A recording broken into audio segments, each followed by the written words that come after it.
C'est possible d'identifier de vrais problèmes, mais d'y apporter les mauvaises solutions. C'est le problème de ce livre. Il y a beaucoup de choses dans ce livre avec lesquelles je ne suis pas d'accord, mais il identifie de vrais problèmes dont on doit parler. En fait, on pourrait dire que c'est nous qui avons créé les problèmes que ce livre cherche à corriger. Ce livre est mauvais, mais c'est à cause de nous qu'il a été écrit. On va voir aussi que les erreurs de ce livre n'ont rien de surprenant, c'est simplement le reflet du monde évangélique actuel. Et si on utilisait ce livre pour faire un diagnostic du monde évangélique? C'est parti. Salut les amis, bienvenue sur cette chaîne qui s'adresse aux chrétiens qui ont soif de plus, ceux qui veulent mieux comprendre la Bible et mieux connaître Jésus, qui en est le centre. Aujourd'hui, on va parler de ce livre, Suivre la voie de Jésus, de John Mark Comer. Alors j'ai écrit un article pour expliquer pourquoi ce livre n'est pas fidèle à la Bible, pourquoi il y a beaucoup d'erreurs dans ce livre, et le but de cette vidéo, c'est pas de répéter ce que j'ai dit dans l'article. Le but de cette vidéo, c'est d'être un peu complémentaire et d'avoir des réflexions plus larges sur les problèmes que John Mark Comer dans son livre soulève, ce avec quoi je suis d'accord, mais là où il apporte pas des bonnes solutions, et des problèmes qui nous font réfléchir de manière plus large au monde évangélique. Dans cette vidéo, on va voir deux vrais problèmes que ce livre soulève, qu'on doit écouter, qui nous concernent. Et ensuite, on verra 3 erreurs de ce livre qui sont simplement des reflets du monde évangélique et donc qui doivent être des mises en garde pour nous. Alors c'est parti. D'abord, 2 problèmes que ce livre soulève qu'il nous faut écouter, des vrais problèmes avec lesquels je suis d'accord, mais où il n'apporte pas les bonnes solutions. Mais ça n'empêche pas de dire qu'on doit se remettre en question et qu'on doit écouter la correction que ce livre met en avant. Le premier problème, c'est le problème des chrétiens de façade. Alors à de nombreuses reprises dans son livre, John Mark Comer, il critique le christianisme de façade, l'idée selon laquelle on peut être chrétien simplement en levant la main, en priant une prière, comme une décision facile qui produit aucun changement dans notre vie. Il regarde autour de lui, alors il écrit aux États-Unis,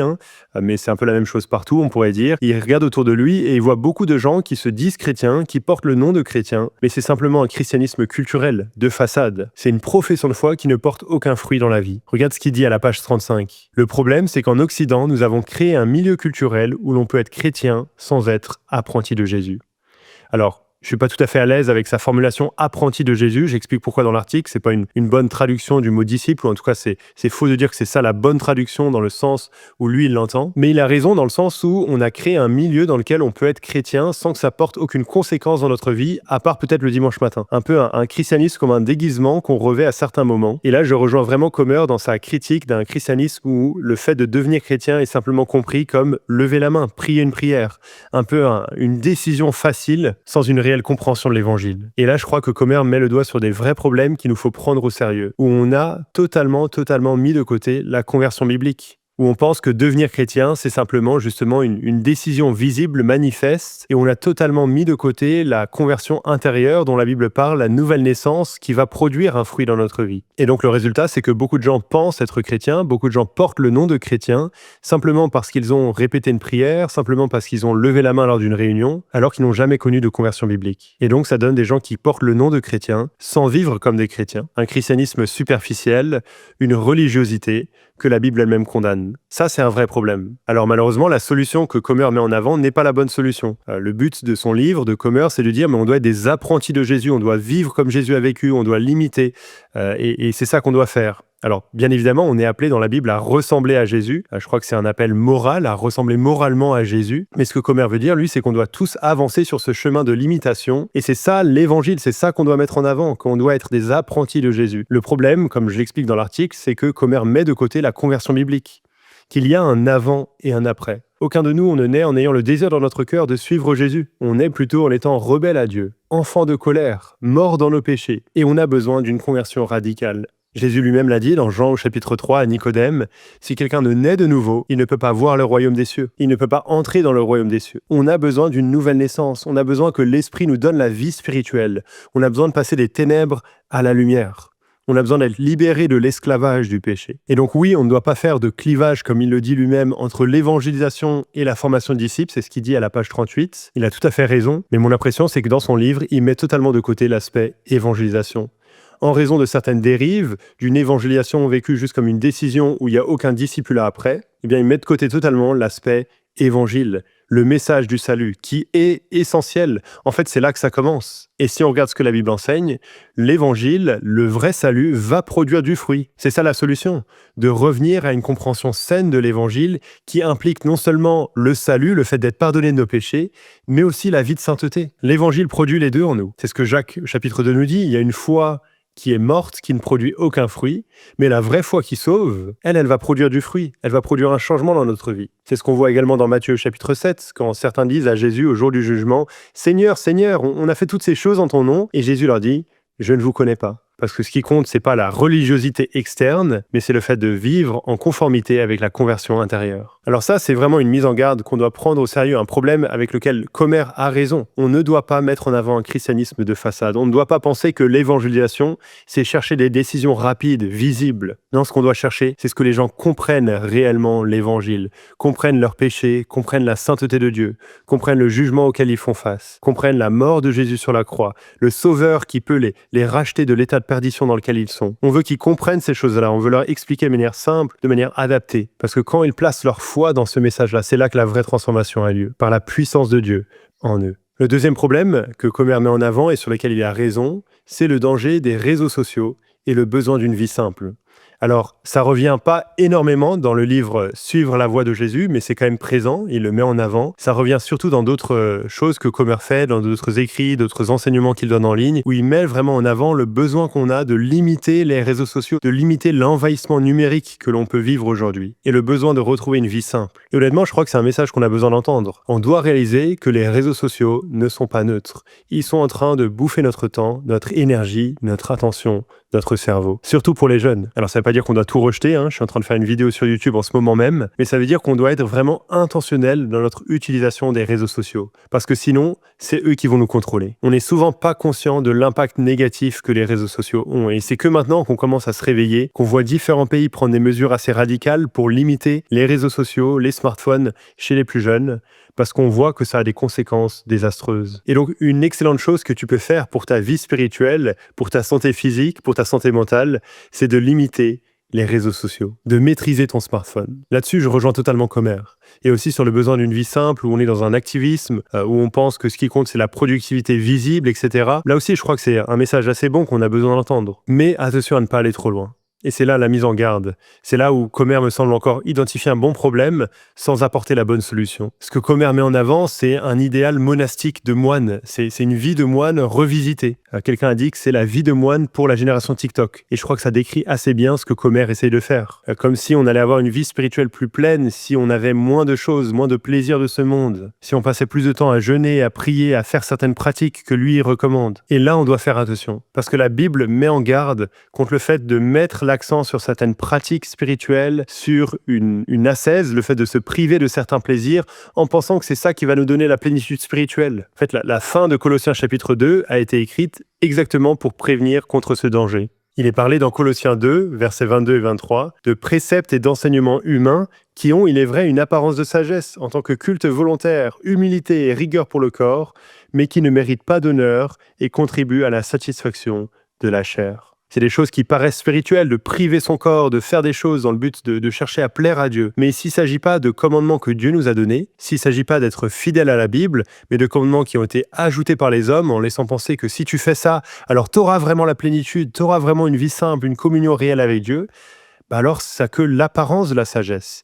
Mais au final, ça ne sert à rien, la Bible nous dit. On doit réaliser qu'il y a un appel dans la Bible elle-même à profiter des plaisirs de cette vie. Regarde ce que dit la Bible. Tout ce que Dieu a créé est bon, et rien n'est à rejeter, pourvu qu'on le prenne avec action de grâce. Donc autrement dit, pas tout le monde devrait avoir simplement 3 habits, comme Comer le met en avant, en disant voilà, il faut une vie plus simple, on doit avoir chacun 3 habits. Non, en fait, là, on est en train d'imposer des choses sur la conscience des chrétiens.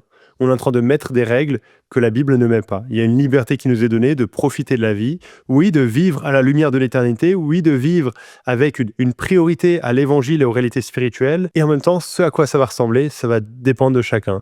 Peut-être que certains se diront, bah voilà, pour moi, la manière de le mettre en pratique, c'est d'avoir juste 3 t-shirts, et c'est juste ça. Et d'autres auront la joie à profiter d'avoir les habits qui expriment leur personnalité, et merci Seigneur. Donc j'espère que vous voyez en tout cas le danger, oui, l'appel à une vie simple, à faire attention, à ne pas être accro aux réseaux sociaux et à la technologie, et en même temps attention à ne pas créer des règles et à ne pas tomber dans quelque chose que la Bible condamne. Maintenant, dans la deuxième partie de cette vidéo, j'aimerais mentionner 3 erreurs de ce livre qui reflètent simplement des erreurs qu'on retrouve dans le milieu évangélique, des erreurs qui nous concernent tous. Alors on pourrait se dire à première vue, mais quel est le problème avec ce livre? Il parle de Jésus, ça nous fait du bien, quel est le problème? Tout va bien en apparence. Et peut-être que certains, trouveront même un peu offensant que j'écrive un article, que je fasse une vidéo pour mettre en garde contre un livre qui se dit chrétien, évangélique, qui parle de Jésus. Mais ça me semble faire preuve d'une certaine naïveté en ce qui concerne les faux enseignements. Quand on regarde ce que la Bible dit par rapport aux faux enseignements, on voit qu'il n'est pas toujours question de choses qui seront très claires, très évidentes. Il sera question de gens qui vont parler de Jésus, mais qui vont en parler de la mauvaise manière, qui vont parler de Jésus, mais qui vont ajouter autre chose aussi à la place. Donc c'est pas tout le temps que les faux enseignements se présentent à nous en disant « Hey, je suis un faux enseignement ou comme les avertissements qu'on a sur les pubs, attention, boire comporte des dangers ou jouer comporte des risques, etc. C'est pas la même chose. Les faux enseignements se déguisent souvent avec une part de vérité, sont attractifs et c'est ça qui les rend si attirants. On voit que c'est le cas par exemple dans 2 Corinthiens 11 quand il est question de faux apôtres, de faux enseignants qui sont déguisés en apôtres de Christ. Et c'est la même chose pour ce livre. Le problème, c'est pas qu'il parle pas de Jésus, non, il parle de Jésus, mais il en parle de la mauvaise manière. Alors voilà 3 erreurs qui nous concernent. La première, c'est un évangile qui est très flou. À plusieurs reprises, Comer critique la compréhension traditionnelle de l'évangile, une présentation un peu mécanique de l'évangile, voilà la sainteté de Dieu, le péché, le jugement, la croix, mais à aucun moment il prend le temps de définir ce qu'est l'évangile. Ou alors, quand il prend le temps de le définir, c'est vraiment très flou.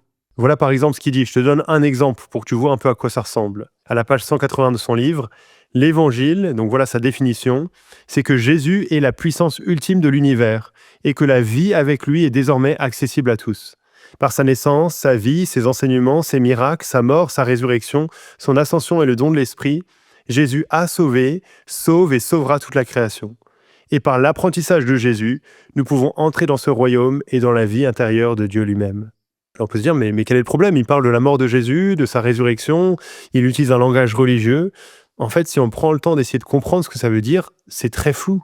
Qu'est-ce qu'il est en train de dire? Jésus a sauvé, sauve et sauvera toute la création.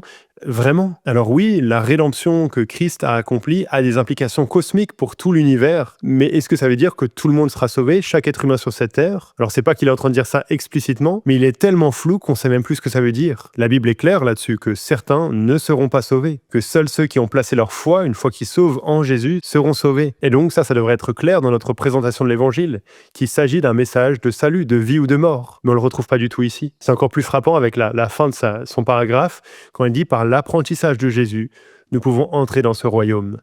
Alors c'est très cohérent avec tout ce que Comer met en avant dans son livre, c'est ça la solution pour lui, pour entrer dans le royaume de Dieu, il faut faire l'apprentissage de Jésus, devenir un apprenti de Jésus.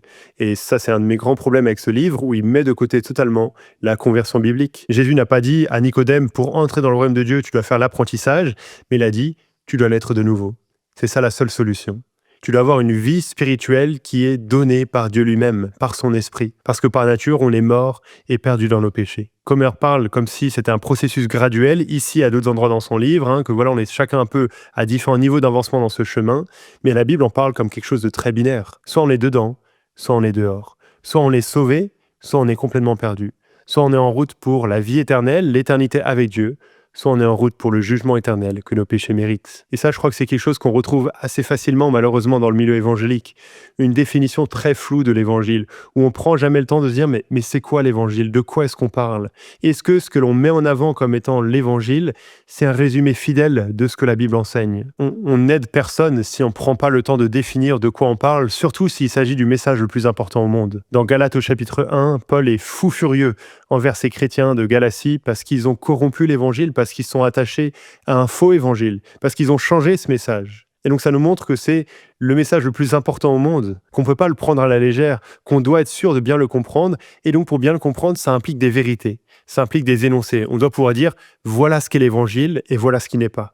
On doit pouvoir énoncer des choses positivement et négativement. Alors je ne vais pas prendre le temps de le faire ça maintenant, mais je t'encourage à regarder plusieurs livres par rapport à cela. Le premier, c'est Qu'est-ce que l'évangile de Greg Gilbert, qui définit justement ce qu'est l'évangile. Et le deuxième, c'est Qu'est-ce que tu crois, un livre que j'ai écrit, surtout pour les non-croyants, pour leur montrer, leur expliquer justement l'évangile, le message du salut, tel que la Bible présente. Le deuxième problème qu'on retrouve dans ce livre, qui est conforme à celui qu'on retrouve dans le milieu évangélique plus général, c'est une opposition entre la Bible et la vie pratique, ou entre le côté intellectuel et la vie pratique, entre la théologie et la vie de tous les jours, ou entre la tête et le cœur. Voilà, il y aurait différentes manières de le mettre en avant. Il y a vraiment un aspect ambigu dans ce livre de Comer parce que à plusieurs reprises, il essaie de dire mais oui, oui, oui, la Bible c'est important, la lecture de la Bible c'est important, les prédications c'est important, c'est pas ça qu'il veut remettre en cause. Il dit que ce sont des choses essentielles, hein, je le cite. Et pourtant, dans la pratique, il dénigre ces choses. Il l'écrit comme si ces choses n'étaient pas suffisantes, comme s'il y avait quelque chose de plus, comme s'il manquait quelque chose. En fait, c'est un peu comme si voilà, on avait déjà essayé la lecture de la Bible et le fait d'écouter des prédications, etc. Et puis ça n'a rien produit, et donc maintenant il faut passer à autre chose. Et en fait, je crois que c'est assez représentatif de ce que plusieurs pensent dans le milieu évangélique, hein, et d'une opposition qu'on retrouve aussi dans le milieu évangélique. Mais il me semble que ça vient d'une mauvaise compréhension de ce que c'est justement la théologie, la lecture de la Bible, l'étude, parce que la vraie connaissance transforme réellement. Oui, on est tout à fait conscient qu'il peut y avoir des exemples de personnes qui ont beaucoup de choses dans la tête et qui ne vivent pas ce qu'ils ont dans la tête. Et c'est tellement triste, et la Bible en parle.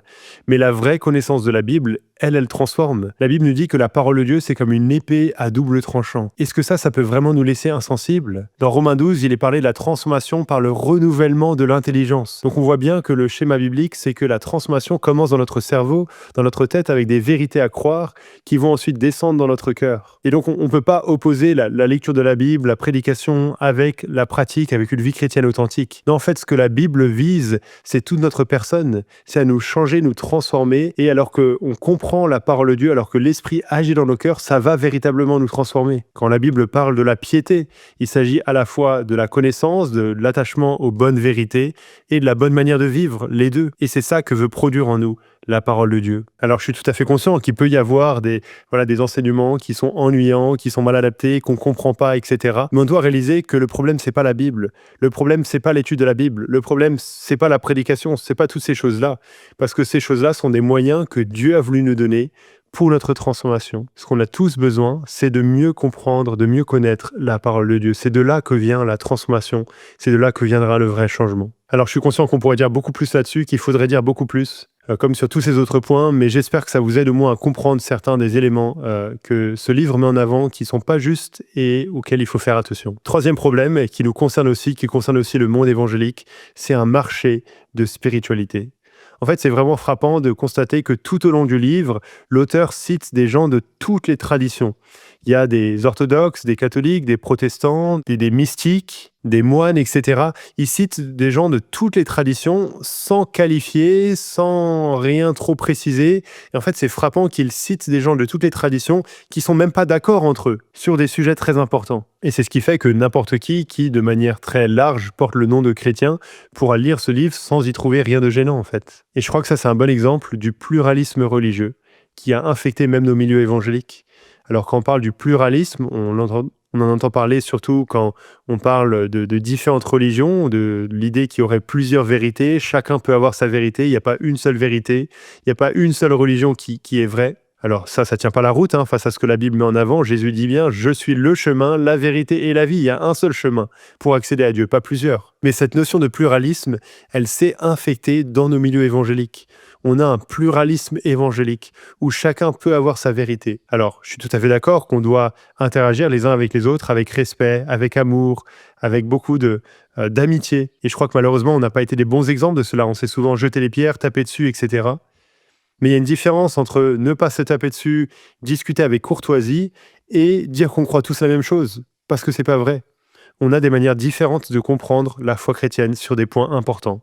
Et donc il est légitime et il est même important de se demander, mais que dit la Bible?